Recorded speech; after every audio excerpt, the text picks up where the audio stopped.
Bismillahirrahmanirrahim. Assalamualaikum warahmatullahi wabarakatuh. Waalaikumsalam warahmatullahi wabarakatuh.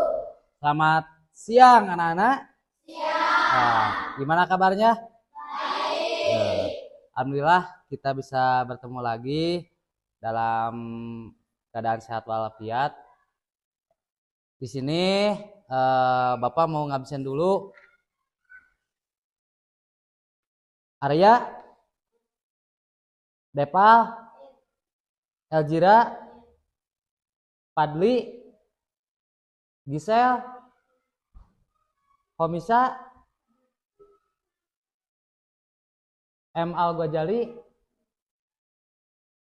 M. Ajijan, M. Fikri, Raisa, Rizky Sabana, Sabria Gendis, Siti Amanda, Siti Nabijlah, Teddy Kurnia, Pika, Winda, Jahira, udah. Jadi gini, untuk pertama kalinya kita akan belajar tentang materinya itu berpikir komputasional sebagai dasar coding dan kecerdasan artifisial. Ini merupakan materi baru. Kemungkinan kalau pemerintah menginstruksikan ini jadi mata pelajaran di sekolah dasar. Jadi kemarin Bapak sempat pelatihan tentang KKA ini, yaitu komputasional sebagai dasar coding dan kecerdasan artifisial. Di sini kita akan membahas materinya, mungkin pengenalan untuk kita itu karena baru ya, Disimak aja ya, yang pertama yang judulnya itu berpikir komputasional sebagai dasar coding dan kecerdasan artifisial. Nah, yang selanjutnya. Nah.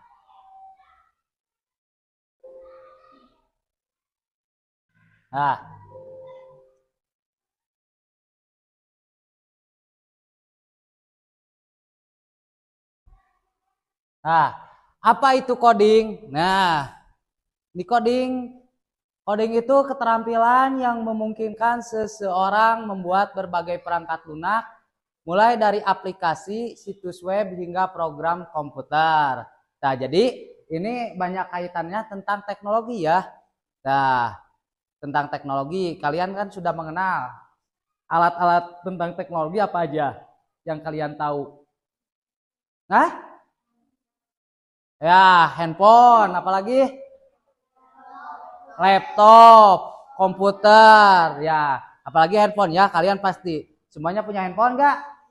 Suka main handphone? Nah, main games biasanya ya, main games benar. Nah, terus coding itu terbagi menjadi dua. Yang pertama plug adalah metode pembelajaran pemrograman komputer yang dilakukan menggunakan perangkat komputer atau gawai. Ya, kalau ini pakai alat komputer. Jadi biasanya itu ada game, ada web, apalagi Google kan. Terus kalau di HP itu ada apa? Sekarang itu WhatsApp. Ada apa kalau itu? Meta. Ada tahu?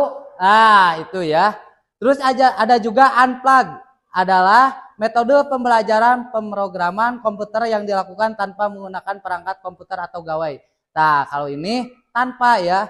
Jadi biasanya nanti bisa diaplikasikan di praktek nanti ya. Bisa untuk unplug itu, jadi tidak pakai perangkat komputer untuk unplug itu.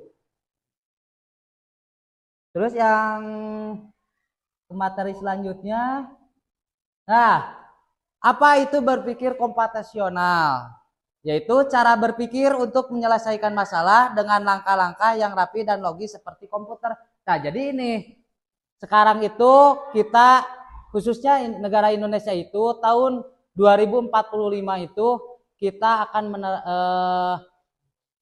menjadi generasi Indonesia emas. Nah, salah satunya kalian. Jadi kalian itu dari sekarang itu harus sudah melek teknologi. Nah, kemarin juga kan sudah melaksanakan apa? Waktu kelas 5? Ujian apa? ANBK salah satunya itu. Nah, jadi pemerintah sekarang ini menyiapkan kalian itu untuk 2045 itu untuk Indonesia generasi Indonesia emas. Nah, jadi ada apa itu berpikir komputasional, yaitu cara berpikir untuk menyelesaikan masalah dengan langkah-langkah yang rapi dan logis seperti komputer. Nah, jadi nanti itu kita harus melek teknologi ya untuk kedepannya itu. Nah, ini alasannya. Kenapa kita perlu belajar berpikir komputasional? Yang pertama, apa itu? Baca bisa?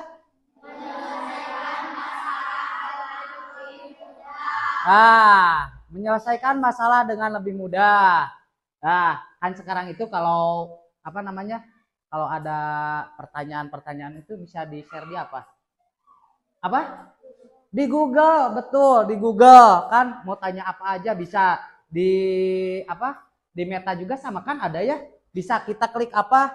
Jawabannya apa? Nah, yang kedua apa? Berpikir lebih teratur. Terus ketiga? Nah, ini nih yang nomor 3. Tidak bingung kalau dapat tugas sulit. Jadi kalian kalau ada tugas bisa di-share di Google. Tapi harus ada etikanya ya tetap. Kalian itu kalau lihat jawaban di Google langsung tulis aja. Tapi kalian juga harus dibaca. Karena anak-anak di Indonesia sekarang ini tingkat literasinya itu sangat kurang. Jadi jangan sampai lihat jawabannya langsung ditulis semuanya. Tapi harus dibaca dulu, ditelaah dulu. Apakah benar, apakah tidak. Jangan sampai langsung ditulis aja. Terus yang keempat apa? Jadi anak yang cerdas dan kreatif. Nah, jadi ini salah satunya kenapa kita perlu belajar berpikir komputasional. Jadi kita itu sebagai manusia, sebagai anak penerus bangsa harus bisa apa namanya? Berpikir secara komputasional. Kan komputer itu alat teknologi canggih ya. Jadi apapun kita bisa dilihat, apapun bisa didapatkan dalam Google ya, dalam apa namanya? Dalam AI apa juga nanti kan akan dibahas ke depannya. Terus nah, ada juga langkah-langkah berpikir komputasional. Tuh ada 4 ya langkah-langkahnya. Yang pertama decomposition atau memecah masalah besar menjadi kecil-kecil. Contohnya membersihkan kamar, merapikan tempat tidur, menyapu, membuang sampah. Ini biasanya kebiasaan di mana ini? Di rumah ya, ada membersihkan kamar, merapikan tempat tidur, menyapu, membuang sampah. Nah, jadi itu ya. Jadi memecah masalah besar menjadi kecil-kecil. Nah, jadi ini untuk kebersihan ya. Biasanya kebersihan. Terus ada juga abstraction. Fokus pada hal penting saja. Contoh, saat menggambar sekolah, kita hanya gambar ruang kelas, bukan gambar semut di lantai. Nah, jadi kalau kita menggambar itu, menggambar kelas, nah jadi kita fokus ke gambar kelasnya. Kalau ada semut itu jangan sampai digambar sama semutnya ya. Tapi yang fokusnya kita mau menggambar apa? Contohnya ya, menggambar kelas, jadi kelas yang harus digambarnya. Terus yang ketiga, pattern recognition atau mencari pola atau kebiasaan yang sama. Contoh, kalau setiap pagi kita bangun telat karena tidur malam, berarti polanya tidak larut atau bangun telat. Nah, jadi itu. Jadi kalau kebiasaan kita tidur terlalu malam, pasti bangunnya juga kesiangan. Nah, kesiangan. Jadi itu untuk polanya ya, kebiasaan kita. Nah, terus ada juga algoritma. atau membuat langkah-langkah atau petunjuk contoh cara mencuci tangan. Kamu pernah mencuci tangan? Nah, pakai apa? Iya, pakai air dan sabun tuh. Ada tahapannya, bagiannya. Yang pertama apa? Nah, yang kedua? Yang ketiga? Yang keempat? Kelima? Nah, jadi ini tahapan-tahapan ketika kita mencuci tangan ya. Nah, itu. Nah, itu untuk langkah-langkah berpikir komputasional. Terus, ini yang sekarang lagi booming ya, lagi rame. AI, dibacanya AI. AI ditulisnya, dibacanya AI. Apa itu kecerdasan buatan atau AI atau AI? Nah, jadi kita sekarang itu kalau tadi ada yang menjawab, kalau ada soal bisa dicari di Google, bisa dicari di mana. Nah, ini salah satunya AI ya. Ya, apa itu kecerdasan buatan atau disebut juga AI, artificial intelligence, adalah kepintaran yang dimiliki oleh komputer, robot atau mesin yang dibuat oleh manusia. Tetap ini dibuatnya oleh manusia. Nah, kalau kita share apa aja kan, kalau di AI pasti ada. Mau tanya apa saja pasti ada. Tapi tadi kita harus punya etika juga. Jangan sampai informasi yang didapat dari AI itu diterima semuanya oleh kita. Tapi harus ditelaah dulu, dibaca dulu. Nah, jadi kita literasinya juga ada. Jadi tulis aja jawaban dari AI itu. Enggak, tapi ditelaah dulu, dibaca dulu. Nah, tujuannya adalah supaya mesin bisa berpikir dan belajar seperti manusia walaupun mereka bukan manusia. Nah, sepintar-pintarnya juga AI, tetap ya itu bikinan manusia. Manusia itu tidak akan bisa tergantikan. Nah, jadi tetap ya, jangan terlalu percaya.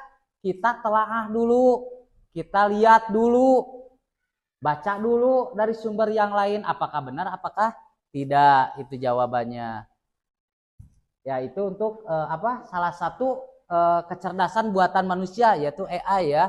Kalian mungkin kalau yang suka main HP pasti ada Google, ada bisa dilihat dari fitur-fiturnya, salah satunya ada AI ya. Tuh, ini contoh AI di sekitar kita. Pernah lihat yang pertama apa itu? YouTube Kids, pernah lihat? Bukan pernah lagi, main ya kalian mah. Nonton apa di YouTube kan bisa, menonton apa saja kan bisa ya? Nah, bisa. Terus ada Google Assistant. Nah, ini kalau mencari informasi-informasi ada. Terus yang ketiga apa? Game. Main game di HP kan? Main apa aja, banyak permainan-permainan. Terus ada juga kamera HP. Itu buatan manusia kan semuanya. Tapi kan kita kalau main game, kayak main game kalian, game apa? Game main bola, apa sepak bola, apa itu kan? Kita kan operasikan pakai stick, operasi. Tapi kan yang jalan itu pemain itu kita yang mengarahkan kan? Nah, itu kan salah satu contoh AI di sekitar kita ya. Jadi ada beberapa di sini YouTube Kids, Google Assistant, game dan kamera HP. Nah, terus selanjutnya, nah ini kenapa AI itu penting? Nah, ini apa? Yang pertama membantu manusia bekerja, terus membuat hidup lebih mudah. Terus yang ketiga membantu anak-anak belajar. Yang keempat membantu orang sakit, tua dan sibuk. Nah, kalian itu yang nomor 3 lihat, membantu anak-anak belajar. Jadi sekarang itu selain kita bisa mendapat pelajaran di sekolah oleh ibu bapak guru, kita juga sama bisa ya lihat dalam belajar itu bisa pakai AI itu, mau cari pelajaran apa. Jadi kalian bisa membacanya materi-materi sekolah tersebut.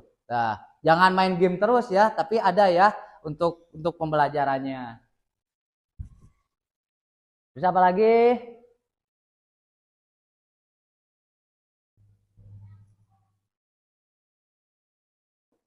Nah, ini cara kerja AI. Yang pertama, AI menerima input atau data sensor. Yang kedua, memproses dan menganalisis informasi. Yang ketiga, menghasilkan keputusan atau tindakan berdasarkan pemrograman. Jadi, dalam AI itu ada 3 tahapan ya. Yang pertama, AI itu menerima input. Kayak gini, kita mau mencari apa?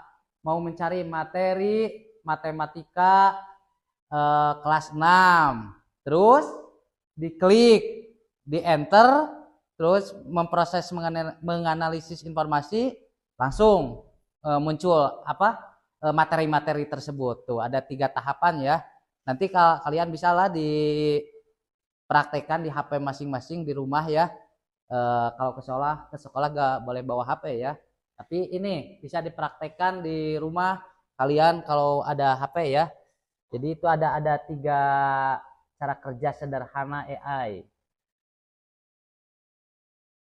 Nah, terus ini kesimpulannya, anak hebat bisa teknologi dengan mengenal AI dan belajar berpikir komputasional.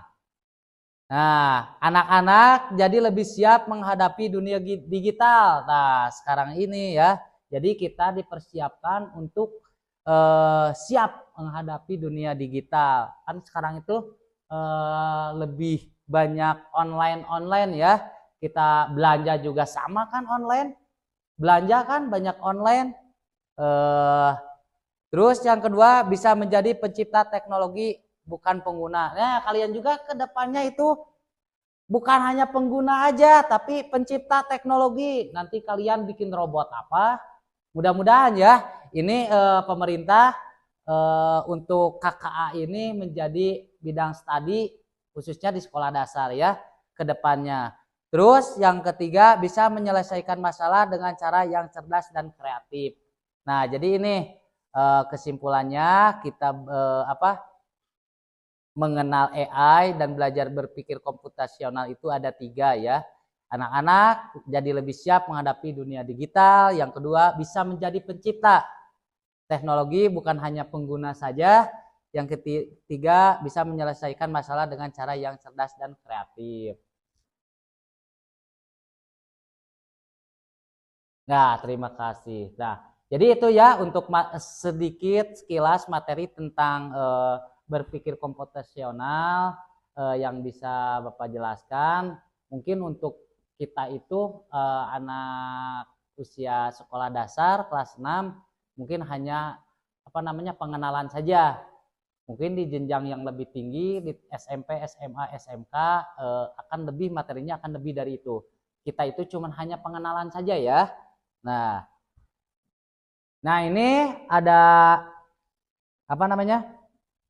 lembar kerja, nanti dibagi kelompok. Cuman yang tadi aja ya, materi yang singkat tadi aja. Kalian bisa diskusi kelompok ya. Nanti dibagi 3 kelompok saja. Bisa gabung 3 kemana? Ini 1, 2, 3, 4, 5, 1, 2, 3, 4, 5, 6. Gabung kemana? Kamu gabung ke dia. Bisa bergabung aja ya.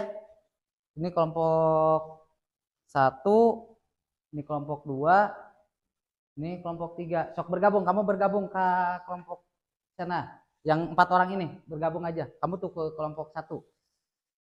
Ya, ambil. Sok diskusi aja. Diskusi aja. Iya, diskusi aja. Iya, sok. Iya, ke belakang gitu. Sok diskusi. Ya, kamu gabung kelompok ini.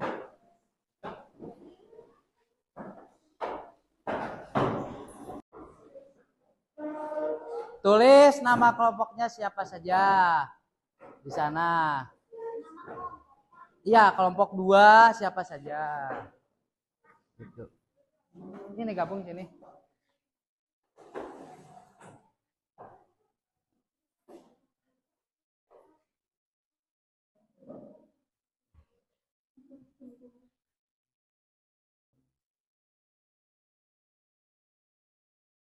Tulis saja nama kelompoknya, tulis siapa saja.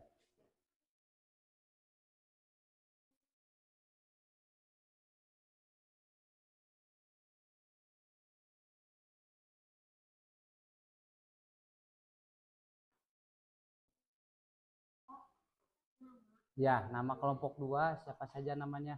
Ini.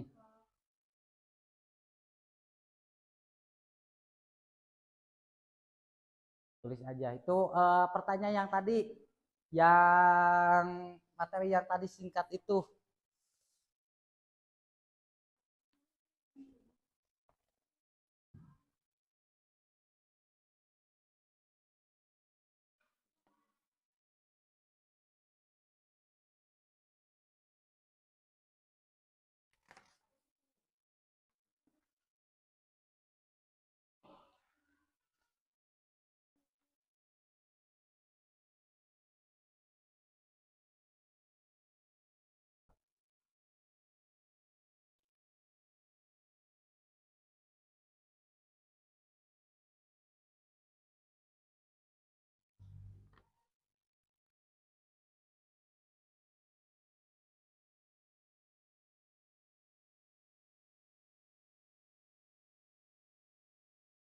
Itu hanya contohnya saja ya. Yang di lembar kerja itu kalian tuliskan saja yang sesederhana mungkin.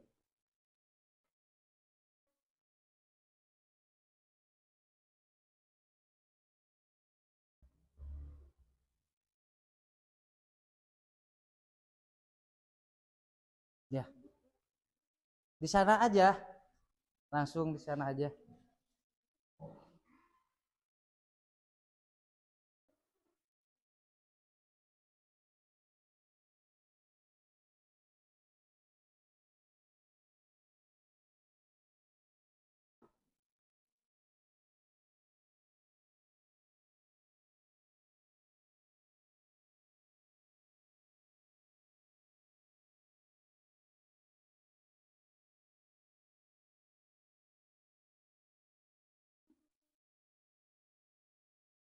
Jadi itu di lembar kerjanya itu tentang langkah-langkah ya, langkah-langkah berpikir komputasional.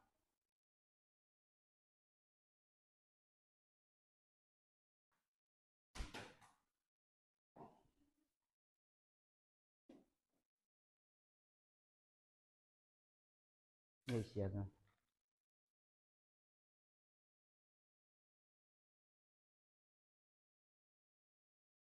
Udah beres?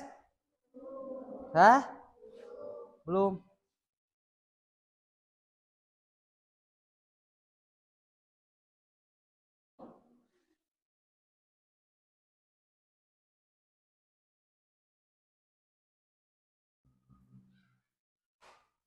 Nanti kalian presentasikan ya. Oleh satu orang saja presentasikan ke depan.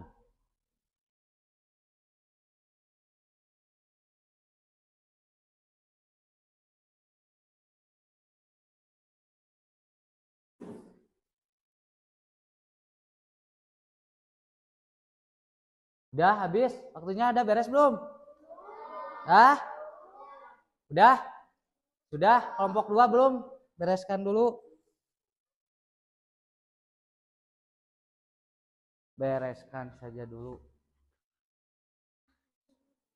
Iya, apa itu teh? Iya, jawab.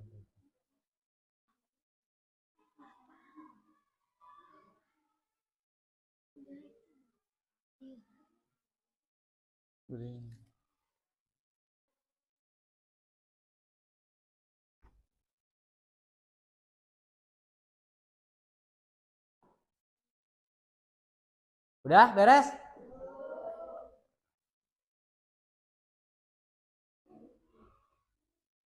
Untuk itu perwakilan saja ya dari 3 kelompok ini, satu orang aja. Mau kelompok berapa yang siap mempresentasikan barusan? Kelompok berapa?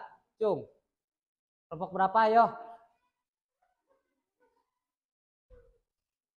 Ya, dia dari kelompok 1 aja. Coba. Ya, bacakan aja ke depan.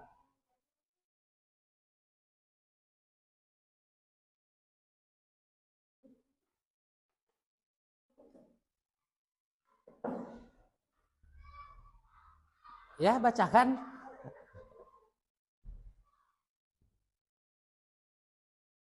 Perkenalkan nama saya Adriana. Saya akan mempresentasikan langkah-langkah berpikir konvensional. Contoh langkah berpikir contoh aktivitas sehari-hari yang dilakukan adalah satu